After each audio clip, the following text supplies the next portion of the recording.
बंदो ज्ञानानंद कर, नेमि चंद गुण कंद। माधव वंदित विमल पद, पुण्य पयो निधि नंद। दोष दहन गुण गहन घन, हरि करि हरि अरहंत। स्वानुभूत रमणी रमण, जगनायक जयवंत। सिद्ध सुध साधित सहज, स्वरस सुधारस धार। समय सार शिव सर्वगत, नमत हो सुखकार। जैनी वाणी विविध विधि, वर्णत विश्व प्रमाण। स्यात् पद मुद्रित अहित हर, करहु सकल कल्याण। मैं नमो नगन जैन जन, ज्ञान ध्यान धन लीन। मैं न मान बिन दान धन, ऐन हीन तन छीन।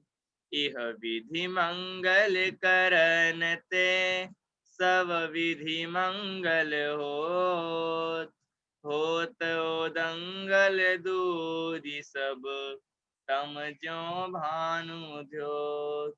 होत उदंगल दूरी सब, तम ज्यों भानु ध्योत। अपनी गुणस्थान विषय के आधार से चर्चा यहाँ पर प्रारंभ हुई थी, और जिसमें आज हमारे 3 गुणस्थान संपन्न हो गए। पहला मिथ्यात्वी, हमने मिथ्यात्व को छोड़कर थोड़ा सम्यक रूप में अपना परिणमन किया। उसके पश्चात फिर हम आगे बढ़े, हमारी स्टेज आगे बढ़ी, तो फिर हम तीसरे में पहुंच गए। वहां पर सम्यक्त्व भी था, मिथ्यात्व भी था, ठीक है। और आज हमको यहाँ से रवाना होना है। रवाना होना का अर्थ है आज हमको चौथे गुणस्थान पर चढ़ना है, जहां जिसको सभी को इच्छा होती है चौथे गुणस्थान हमको मिल जाए, है ना। सब यही चाहते हैं कि चौथा गुणस्थान हमें प्राप्त हो जाए, तो समझ लो मोक्ष का टिकट तो मिल ही गया, है ना। वो भी टिकट कौन सा पूनम जी? कन्फर्म टिकट, वेटिंग वाला नहीं, कन्फर्म टिकट मिल जाता है जब चौथा गुणस्थान होता है। तो ऐसा ही गुणस्थान है, इसकी चर्चा आप प्रारंभ करेंगे। आइए, सबसे पहले गुणस्थान का परिचय देखेंगे कि वास्तव में गुणस्थान किसे कहते हैं, चौथे गुणस्थान की क्या डेफिनेशन है। आइए प्रारंभ करते हैं। चौथा गुणस्थान,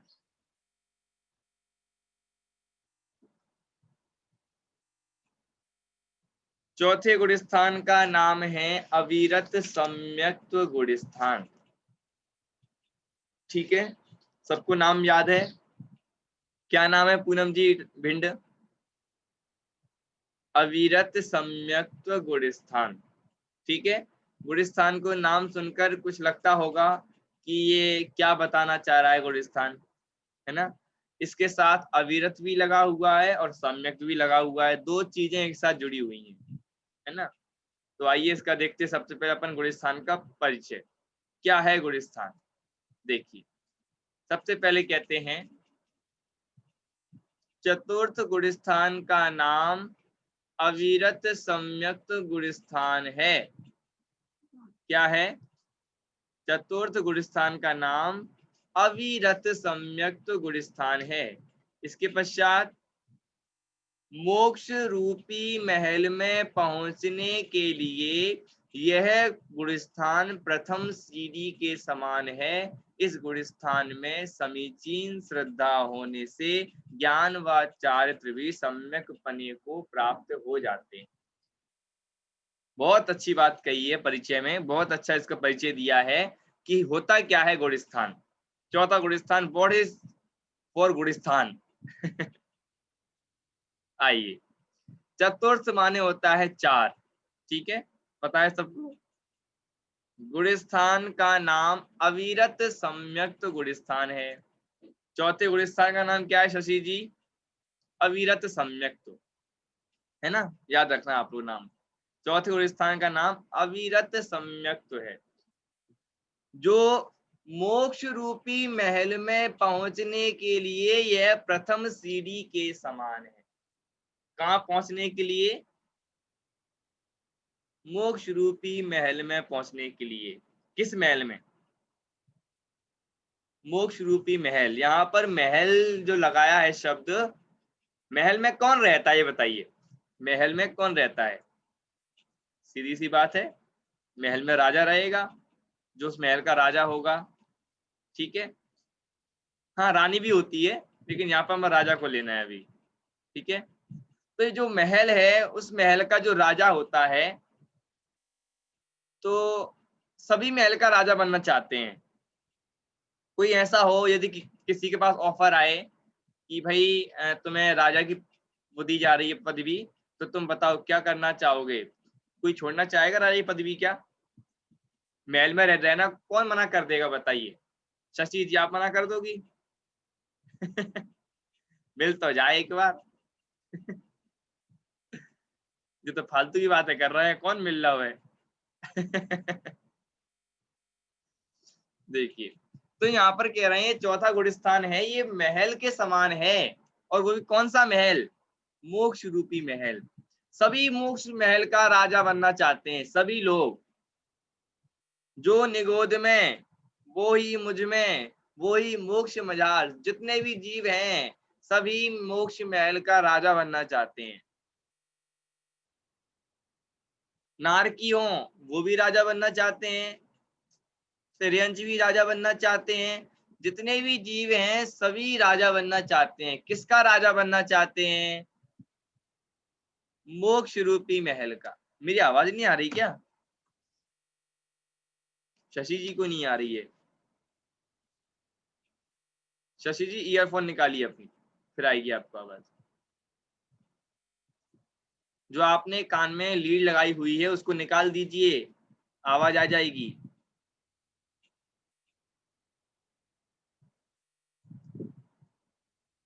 चलिए ठीक है,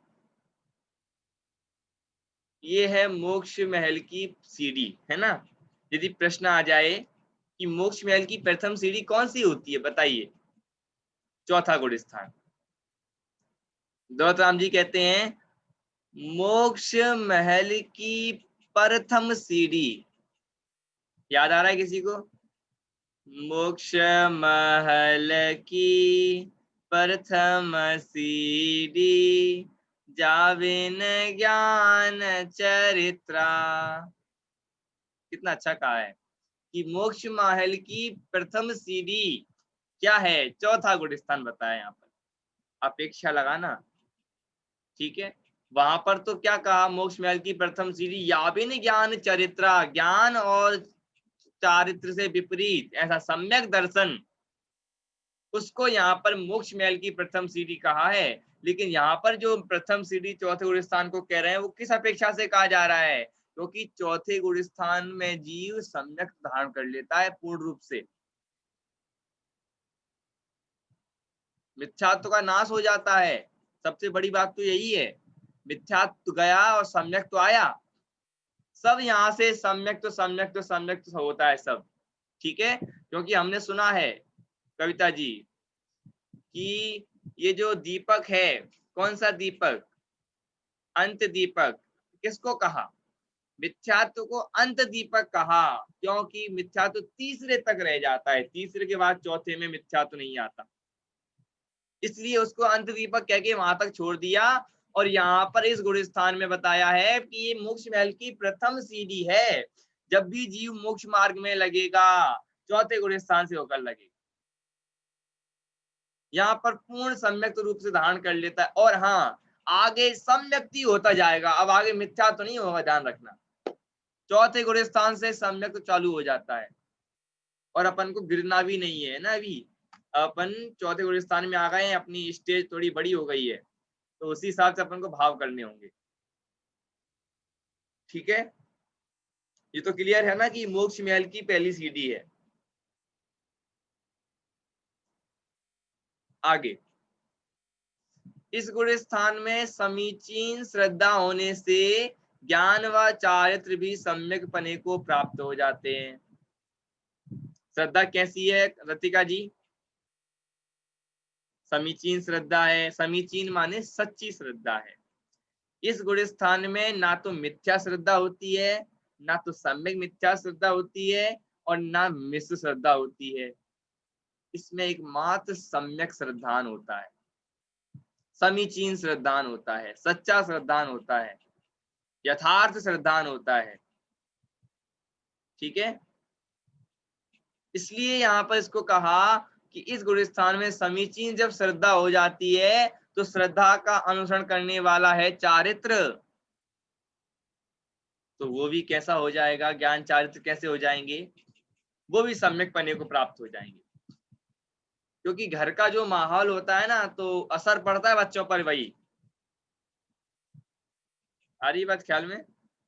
हाँ, तो वैसे यहाँ पर असर पड़ा हुआ है ज्ञान और चारित्र पर।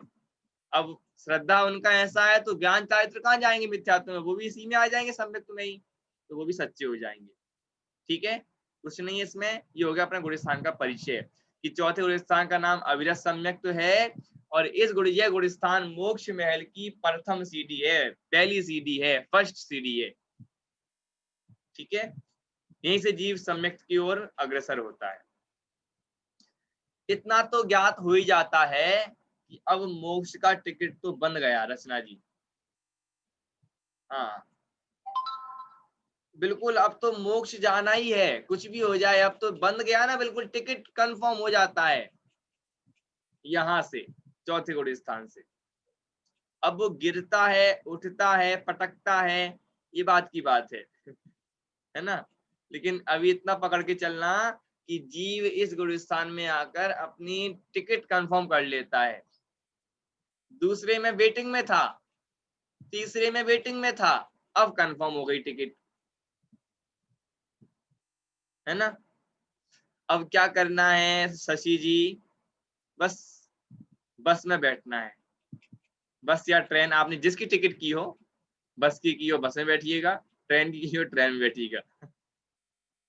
चलिए आगे बढ़ते हैं। ठीक है, सुमन जी क्लियर? भारती जी इटावा, भारती जी दमोह। हाँ, सामान्य अर्थ देखते हैं इसका क्या कह रहे हैं, देखिए। अ प्लस विरत, ठीक है। अविरत को संधि विच्छेद करेंगे तो रतिका जी क्या निकलेगा? अ प्लस विरत, है ना। अर्थात जो विरत नहीं है। आ माने क्या होता है पता है सबको? आ माने नहीं, है ना। आ शब्द जब जब भी आए तो उसको आ अपेक्षा लगाकर देखना कि इसमें क्या कहना चाह रहे हैं, ना। तो वहां पर आ शब्द का अर्थ आएगा नहीं। ठीक है, तो यहाँ पर आ माने नहीं और विरत माने व्रत। जो विरत नहीं है वो कहलाता है अविरत, व्रत रहित। और इसमें आगे भी लिखा है देखिए, त्याग रहित वह अविरत है। ठीक है, अब मेरा आप लोगों से प्रश्न है कि यहाँ पर जो अविरत की बात हो रही है, ये कौन से व्रत हैं? कौन से यहाँ पे बात कर रहे हैं व्रतों की? चलिए, दो तीन लोगों के हाथ अभी खड़े हुए हैं। सुनिए, यदि हमारी अभी तक ऐसी मिथ्या भ्रांति हो किसी किसी की, तो इस मिथ्या भ्रांति को दूर कर देना। कैसी मिथ्या भ्रांति? एक आसन, दो आसन, संपूर्ण आसन, है ना, दूध और बर्फी, और क्या क्या उपवास होते हैं। तो इन उपवासों को यहाँ पर व्रत नहीं कहा गया है, ध्यान रखना इस बात का। 10 दिन भूखे रहना, नंगे पैर रहना, नंगे पैर घूमना, ये कोई उपवास व्रत नहीं है, ध्यान रखना। ठीक है, ये जो चीजें होती हैं, ये भूखे रहने वाली चीजें, ये संयम रखते हैं थोड़ा खाने पीने में, तो ये चीजें जाती हैं तप में। ठीक है, क्योंकि उस टाइम हम क्या करते हैं, भूखे रहकर क्या क्या बताना चाहते हैं कि हम कर रहे हैं तप। और हम जब तप करते हैं तो हमारी क्या होती है? निर्जरा होती है। ठीक है, लेकिन यहाँ पर जो व्रत की बात हो रही है, यहाँ पर ये वाले व्रत नहीं लेना है। तो कौन से व्रत लेना है भाई? व्रत तो हमने भी सुने हैं आज तक ऋतिका जी, कि खाना पीना नहीं, एक आसन करना, रात्रि भोजन का त्याग कर देना, ये उपवास है, ये व्रत है, भोला पास। जहां तक सुना है मैंने, अपने यहाँ नहीं होगा लेकिन अन्य में चलता है। ये व्रत वगैरह होते हैं। लेकिन यहाँ पर जो कह रहे हैं ना अविरत, जो व्रत नहीं है ये कहलाता है अविरत। यहाँ पर कौन से व्रत लेना है? सुना है आप लोगों ने? ये बताइए, छोटे में पाठशाला कौन कौन गया?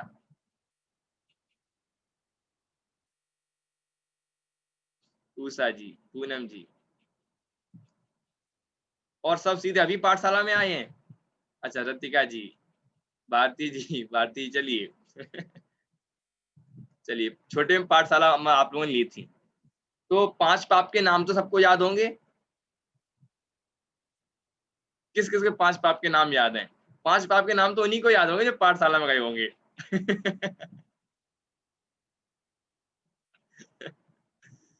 चलिए, ठीक है। 5 जो पाप होते हैं अपने, हिंसा, झूठ, चोरी, कुसील और परिग्रह, है ना? तो इन 5 पापों का सर्वथा त्याग कर देना, ये कहलाता है व्रत। क्या कहा? हिंसा, झूठ, चोरी, कुसील, परिग्रह, इन 5 पापों को सर्वथा त्याग कर देना, है ना, नियम रूप से त्याग कर देना, ये तो होता है व्रत। ठीक है उषा जी। लेकिन यहाँ पर कह रहे हैं अविरत। अ माने होता है नहीं, और व्रत माने होता है व्रत। ये जो चौथे और स्थान वाला जीव होता है ना, इसका 5 पापों का नियम रूप से त्याग नहीं होता, ध्यान रखना। ऐसा भी नहीं है तो गाली देता रहता होगा, गुस्सा करता रहता होगा, सब इकट्ठा करता रहता होगा, ऐसा भी नहीं है। जितना होता है उतना करता है, लेकिन कोई नियम पूर्वक त्याग नहीं किया उसने कि मैं 5 पापों का त्याग है। ठीक है, क्योंकि ये चौथे स्थान वाला जीव है, बेशक यहाँ से सम्यक की शुरुआत हो जाती है, लेकिन फिर भी थोड़ी औकात बताते हुए बताया है कि रुक जाओ भाई, अभी तुम सिद्ध नहीं हो गए हो। यदि यदि चौथे स्थान वाले को ज्यादा वाहवाही दे दी जाती तो क्या होता, वही अपने आप को सिद्ध मानकर बैठ जाता, तो फिर आगे जाने का कोई काम ही नहीं है, इसी में बैठे रहो। इसलिए इसको अविरत कहा। अविरत क्यों कहा? क्योंकि यहाँ पर जो 5 पाप होते हैं उनका कोई नियम नहीं है इसका त्याग का। बेशक हिंसा नहीं करता होगा, बेशक चोरी नहीं करता होगा, झूठ नहीं बोलता होगा, कुछ भी नहीं करता होगा, लेकिन फिर भी इसका त्याग नहीं कहा जाता है। नियम रूप से इसका त्याग नहीं है कि मैंने इनका सबका त्याग करके रखा है, इसलिए यहाँ पर अविरत कहा जाता है। अ माने नहीं और व्रत माने व्रत। जिसने अभी तक व्रतों का त्याग नहीं किया है, 5 पापों का नियम रूप से त्याग नहीं किया है, वो कहलाता है अविरत।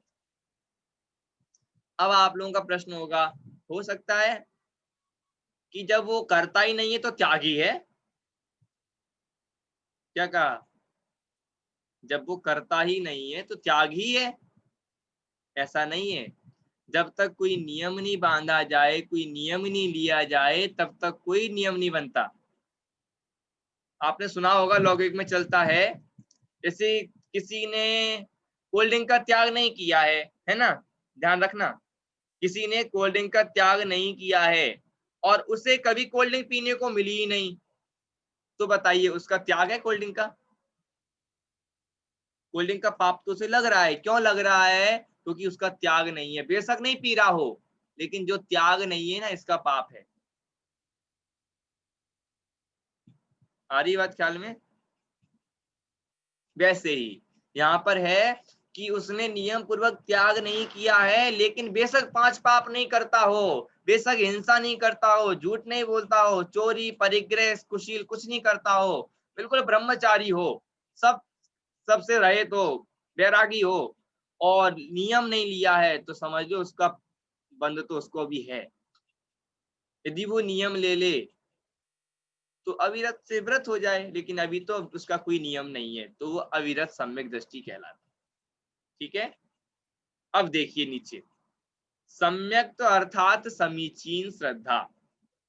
ठीक है, श्रद्धा कैसी हो गई? समीचीन हो गई है। एक बात ध्यान रखना, श्रद्धा समीचीन हो जाती है ना तो सब कुछ समीचीन हो जाता है। जैसी होती है दृष्टि और वैसी ही सृष्टि हो जाती है। रतिका जी बोलिए। सभी को मेरा सादर जय जिनेंद्र। भैया जी, मेरा एक क्वेश्चन था, जैसे अभी अभी आपने बताया, जैसे किसी ने अगर कोई चीज का नियम नहीं लिया है तो उसका त्याग नहीं माना जाएगा, है ना? हाँ। तो मतलब ये चीज मेरे दिमाग में काफी टाइम से चल रही है। जैसे हम लोग जैन धर्म में पैदा हुए हैं, है ना? तो हम लोगों ने बचपन से ही, हमारा मतलब धर्म ही से मतलब है कि जैन धर्म में पैदा होने का मतलब ये है कि मांस मदिरा का त्याग, है ना? तो मतलब इसका मतलब क्या है कि अब अगर हमने त्याग नहीं लिया है मांस मदिरा का तो हमारे ऊपर दोष लग रहा है मांस मदिरा का? बिल्कुल लग रहा है। एक बात ध्यान रखिएगा, देखिए, यदि हमने ऐसा कोई पालन कर लिया है कि ये सब ये बेकारी चीजें हैं, इनका हम सेवन नहीं करेंगे और बिल्कुल नियम ले लिया है, तो समझिए इनका आपको पाप, इनके जो आश्रम हो रहा था, इनका आश्रम रुक गया। ठीक है, और यदि आपका कोई त्यागी नहीं है, कोई मांस मदिरा हो रहा है और ऐसा सोचकर बैठोगे आप लोग, अभी तो ठीक है त्याग है लेकिन कभी काम पड़ेगा तो ले लेंगे, तो फिर ये कोई त्याग नहीं कहलाता, है ना? काफी लोगों को आपने देखा होगा रतिका जी, ऐसा नियम ले लेते हैं कि अभी अभी तो त्याग है, अभी तो रात्रि भोजन का त्याग है, लेकिन कभी फंस गए कहीं तो खा लेंगे। ऐसा ये त्याग नहीं कहा जाता। बिल्कुल नियम लेना, बिल्कुल सच्चे रूप से संपूर्ण त्याग कर देना, ये त्याग कहलाता है। यदि अपन को नई जो चीज जमती है और लगता है कि हम ये चीज कभी खाएंगे ही नहीं और कभी खाने में नहीं आएगी, तो उसका त्याग कर दो, बिल्कुल विनय पूर्वक से, दिमाग से। तो भैया जी मतलब हमने तो इस धर्म में जन्म लिया है तो उसका इस धर्म का मतलब ही त्याग है। नहीं, त्याग तो है, लेकिन धर्म में जन्म लिया है तो क्या हुआ? तो अपन को भी, अपने भी तो कुछ कर्तव्य बनते हैं कि अपन भी कुछ त्याग करें, है तो ना? दुनिया भर की चीजें त्याग रखी हैं और जो त्यागना है वो त्यागा नहीं है। हाँ, बस यही तो है, अपन ने कोई नियम नहीं लिया है कि हमें ये सब त्याग है, तो ये चीज अपने मन में सोच के रखो कि ये चीज हम नहीं लेते हैं तो हमारा त्याग है, लेकिन फिर भी कभी लेने में आई तो बहुत पाप लगेगा। ऐसा है, इसलिए कोई नियम नहीं लेता ऐसे, क्योंकि ये चीज कहीं ना कहीं गलती से अपने अंदर हो जाता है। देखिए आप लोगों को बताता हूँ, आप लोग भोजन कर रहे हैं ना, आपने दाल बनने रखी और आपका किसी का फोन आ गया, दाल में कुछ गिर गया, कीड़ा मकोड़ा, आपको क्या पता चल रहा है? पता है किसी को कुछ गिर गया है? अब उसमें गिर कर बन गया, मिल गया, आपने भोजन कर लिया, बताइए मांस का त्याग किसको लगा भोजन का? आपका त्याग था, फिर आपने ऐसा क्यों किया? इसलिए आदमी कोई ऐसा त्याग करता ही नहीं है, और कहने में भी नहीं आता तो है। भैया जी वो तो हमारे जाने में, सामने से नहीं हुआ ना। जाने में हो जाता है, लेकिन होता तो है। हाँ। हाँ, इसीलिए आपने सुना होगा, जैसे अपनी सीमा बांधी जाती है आने जाने की, है ना? जैसे हम कहीं बैठे हैं, ठीक है, जैसे हम अभी अपने भारत में है, तो भारत से बाहर तो हम जा ही नहीं सकते, तो ये भी नियम बांध लो कि हम अपने भारत से बाहर नहीं जाएंगे, और जब तक आपने नियम नहीं बांधा है ना, तो आपको उसका दोष लगता रहेगा, क्योंकि नियम नहीं है आपका कोई। और यदि आपने नियम बांध लिया कि हम भारत से बाहर नहीं जाएंगे, तो आपका नियम बन जाएगा, लेकिन फिर कभी जाना नहीं है। ठीक है, चलिए, इसके बाद है समीचीन। समीचीन का अर्थ होता है सच्चा। ठीक है, जिसमें देखिए अपनी जैसी दृष्टि होती है, अपन को वैसी सृष्टि दिखाई देती है। जैसी समीचीन हमारी दृष्टि हो जाएगी, हमारी श्रद्धा समीचीन हो जाएगी, तो हमको सब कुछ सच्चा सच्चा दिखाई देगा। आपने वो सुना होगा, एक फेमस उदाहरण आता है द्रोणाचार्य का, सुना है किसी ने? द्रोणाचार्य के दो शिष्य थे। ठीक है, कितने शिष्य? दो शिष्य थे, एक तो दुर्योधन और एक युधिष्ठिर। ठीक है, द्रोणाचार्य ने कहा कि युधिष्ठिर, तुम एक गांव में घूम कर आओ और बताओ मुझे कि इस गांव में कितने सज्जन लोग हैं, है ना? तो युधिष्ठिर गया, उसने सबको देखा, पूरे में घूम कर आया, लेकिन बाद में क्या हुआ, उसने आकर क्या कहा द्रोणाचार्य से कि सभी दुर्जन थे, सज्जन कोई था ही नहीं। कौन थे? सभी दुर्जन थे, सज्जन कोई भी नहीं था। इसके बाद उन्होंने फिर युधिष्ठिर को भेजा। युधिष्ठिर भी गया, वो भी घूम कर आया। उसने क्या कहा, मुझे सभी सज्जन दिखाई दे रहे थे, दुर्जन तो मुझे दिखाई नहीं दे रहा। आ रही बात ख्याल में? तो यहाँ पर सज्जन और दुर्जन से जानना कि जैसे जो हमारी दृष्टि होती है, यदि मिथ्या दृष्टि होगी, सब मिथ्या तो दिखाई देगा, सब झूठा दिखाई देगा। और जब अपनी श्रद्धा सच्ची हो जाएगी, समीचीन श्रद्धा हो जाएगी, अपनी सच्चा समीचीन श्रद्धा वाले हो जाएंगे, तो समझ लो सब कुछ सच्चा दिखाई देने लगेगा। मैं भगवान हूं, तो अपने अंदर दृष्टि आ जाएगी, तो सब भगवान दिखने लगेंगे। आ रही है बात ख्याल में? आपने सुना होगा, पूज्य गुरुदेव श्री कहते हैं कि भूले ला भगवान छे। जब तक जीव नीचे गुण स्थानों में है, तब तक भूला है। भारतीय दमो क्या है? तब तक जीव अपने को भूला है।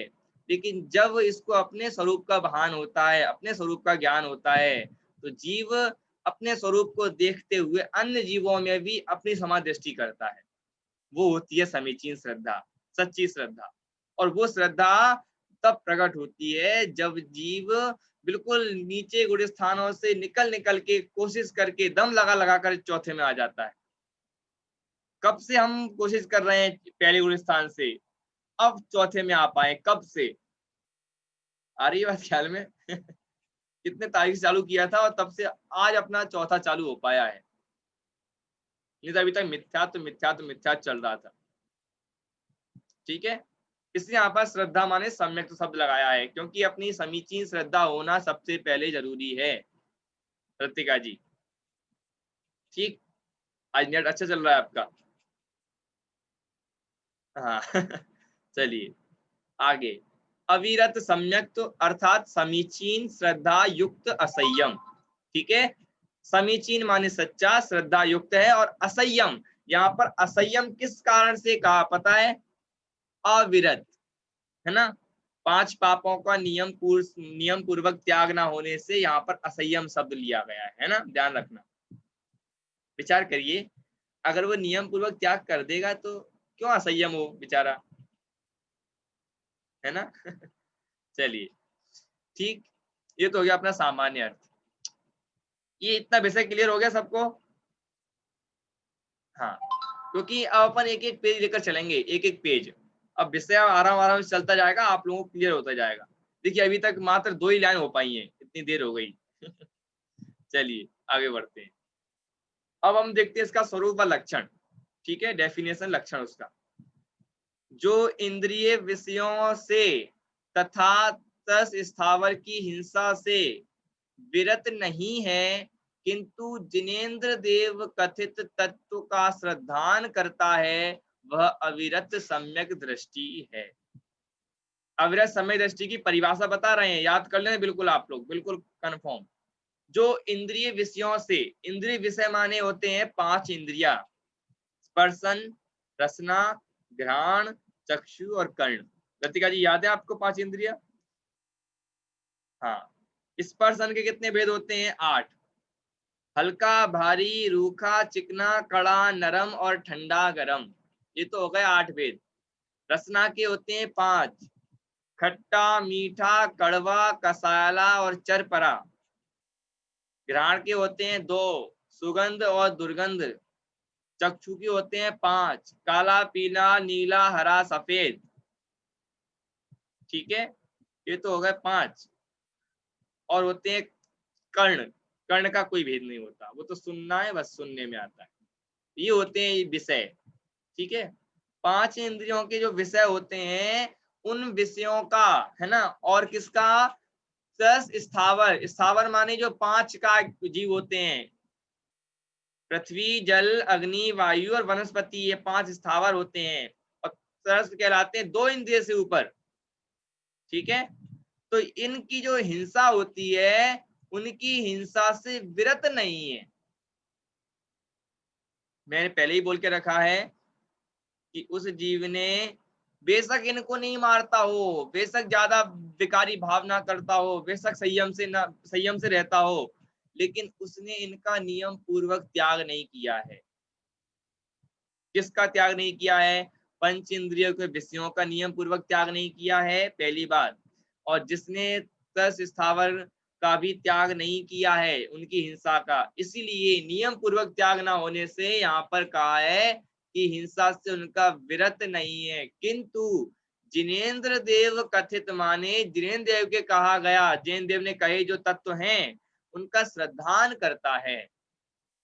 जीव, अजीव, आश्रव, बंध, संवर, निर्जरा और मोक्ष, इन 7 तत्वों को यथार्थ रूप से जानता है, समीचीन रूप से जानता है। जीव जीव होता है, अजीव अजीव होता है, आश्रव आश्रव है, बंध बंध है। मन इन 7 तत्वों को यथार्थ रूप से सच्चे पने से जानता है। एक तो होती है 7 तत्व संबंधी भूल, है ना, लेकिन यहाँ पर इस जीव के तत्व संबंधी भूल छूट जाती है। ठीक है, इसलिए यहाँ पर सम्यक तो शब्द के साथ सूचक बता दिया है कि इसमें देवशास्त्र गुरु के द्वारा कहा गया जो 7 तत्व हैं, जो शास्त्र हैं, उनकी इसको श्रद्धा हो जाती है। ठीक, ये तो हो गया इसका लक्षण, याद हो गया सबको? किस किस को याद हुई डेफिनेशन वाली? बढ़िया, बहुत बढ़िया। अब देखिए व्याख्या बिंदु 4 बिंदु हैं। पहला इंद्रिय विषय, दूसरा स्थावर की हिंसा, फिर तीसरा है विरत ना होना, चौथा है तत्व का श्रद्धान। ठीक, ये चारों बिंदु इसमें आ गए। इंद्रिय विषय भी आ गए, विरत नहीं होता ये भी आ गया, और इनकी हिंसा का त्याग ये भी आ गया, और इसके बाद इसका श्रद्धान होता है तत्वों का, ये भी आ गया। अब इसका दूसरा पॉइंट है, इसको देख लेते जल्दी से। जो अनंतानुबंधी क्रोध मान माया लोभ तथा मिथ्यात्व सम्यक प्रकृति, बस सम्यक प्रकृति, इन 7 के पहले चीज देखना है हमको, 7 क्या क्या बताए। पहले तो अनंतानुबंधी आदि 4 कसाय है ना, क्रोध मान माया लोभ, भारती जी दमो। ठीक है, 4 कसाय के बाद 3 चीजें लेनी है, दर्शन मोहिनी के 3 टुकड़े करके, मिथ्यात्व सम्यक प्रकृति। तो इन 4 और 3 को जोड़ेंगे तो 7 हो जाते हैं, है ना। अब इन 7 का क्या कर रहे हैं देखिए, जब इनका इस गुण स्थान में उपशम होगा तो औपशमिक सम्यक होगा। उसको मत देखिए, मैं बोल रहा हूं, सुनिए। इन 7 का उपशम होगा तो औपशमिक सम्यक होगा, भारती जी इटावा। इन 7 का क्षय होगा तो क्षयिक सम्यक होगा।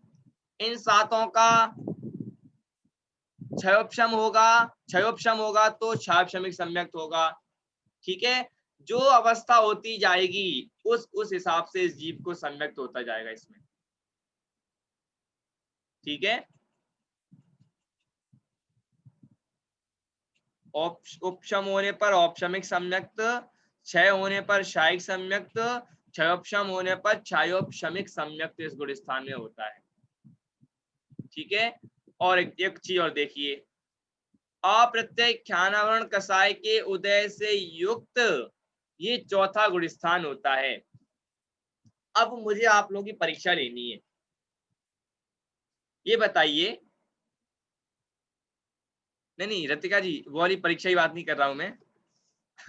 हाँ, अब मुझे आप लोग ये बताइए कि अप्रत्यय ख्यानावरण कसाय के उदय से चौथा गुण स्थान होता है, कहाँ सुना है ये, कहाँ देखा था?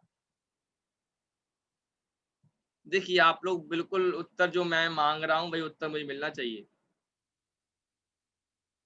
हाँ, विशेष अपेक्षा तो मैं मॉनिटर से रखूंगा। हाँ मॉनिटर जी बोलिए।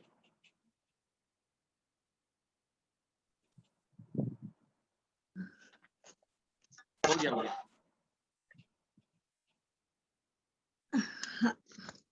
बोलिए। हाँ भैया जी, एक बार क्वेश्चन फिर से कर दीजिए। अप्रत्यय ख्यानावरण कषाय के उदय से चौथा गुण स्थान होता है, कहाँ पर सुना है ये भैया जी पहले गुण स्थान में आया था, जिसमें देश संयम और देश चारित्र का नहीं होता है, उसमें जब उदय रहता है। नहीं, चलिए फिर भी और कोई कोशिश करेगा? हाँ सुमन जी बोलिए। ये संजलन कसाय आई थी ना, सज्जन का कि मंद मंदतर हाँ बहुत शीत बढ़िया, हृदय बहुत बढ़िया। मंद मंदतर मंदतम आया था, उसमें आया था। लेकिन थोड़ा उसमें थोड़ा आप वहां पहुंच गई, ये आपने सही बताऊं किया, और लेकिन वहां बताऊं? भी आपने गड़बड़ हाँ, कर दिया और भी पहुंचकर। बताऊं? हाँ, नहीं नहीं नहीं, देखिए, अभी बताते हैं हम आपको। नहीं हो गया, तीव्र, क्लियर जो हो गया, मैं तीव्र समझ होता गया, होता मैं है। समझ गया, मैं समझ गया। देखिए, याद आ रहा है किसी को? मोह और योग का चार्ट देखा था, हाँ, दर्शन मोहिनी आ के 3 गया भैया टुकड़े जी, किए आ थे, गया। है ना? जी भैया जी, आ गया, आ हाँ गया, आ आ गया, गया, आ हाँ गया। बिल्कुल बिल्कुल। वहां पर ये टुकड़े किए थे अपन ने, फिर देखा था कि दर्शन मोहिनी में तो कौन कौन से गुण स्थान होते हैं। एक तो पहला होता है और तीसरा होता है ना? ठीक है। फिर यहाँ पर अप्रत्यय ख्यानावरण कसाय आई थी चारित्र मोहिनी में, याद आ रहा है किसी को? चारित्र मोहिनी में अप्रत्यय ख्यानावरण कसाय आई थी। अप्रत्यय ख्यानावरण कसाय के नीचे कॉलम में कौन सा गुण स्थान लिखा था? चौथा गुण स्थान था, नहीं था? तो यहाँ भी कह रहे हैं कि उस चौथे गुण अप्रत्यय ख्यानावरण कसाय की वजह से चौथा गुण स्थान यहाँ पर होता है। ठीक है, असंयत सम्यक दृष्टि कहलाता। असंयत माने अविरत सम्यक दृष्टि। ठीक है, कहीं कहीं असंयत मिले तो असंयत का माने अर्थ होता है अविरत। ठीक है, ये हो गया। व्याख्या बिंदु इसके क्या है? अनंतानुबंधी, है ना? क्रोधमान मालव चार कसाय, और ये इन चार से इन 7 के उपशम आदि का फल।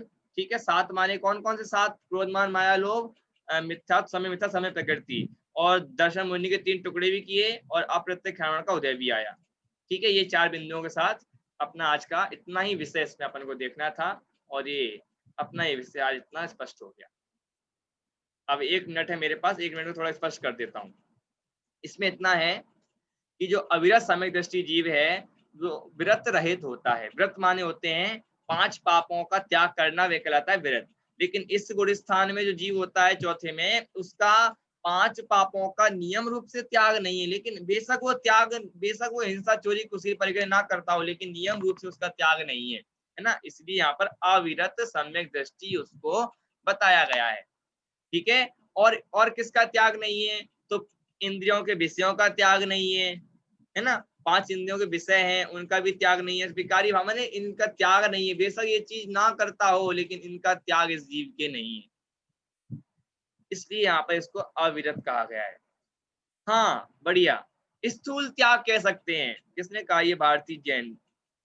हाँ दमो, बढ़िया, स्थूल त्याग कहा जा सकता है। सूक्ष्म त्याग नहीं है, लेकिन स्थूल रूप से त्याग है, माने करता नहीं है तो स्थूल त्याग है ना? इस प्रकार से जानिए। और ये अपना विषय स्पष्ट हो गया है। पहला पेज आज का बहुत आराम से चला है, तो इसमें आप लोगों को कुछ भी माने कोई भी नहीं लगा होगा कठिन है कि कैसा है, पूरा स्पष्ट हो गया। आपने लिखा है सभी लोगों ने? चलिए विराम लेते हैं। सहजानंदी शुद्ध स्वरूपी अविनाशी आत्म स्वरूप, सहजानंदी शुद्ध स्वरूपी अविनाशी हो आत्म स्वरूप, सहजानंदी शुद्ध स्वरूपी अविनाशी हो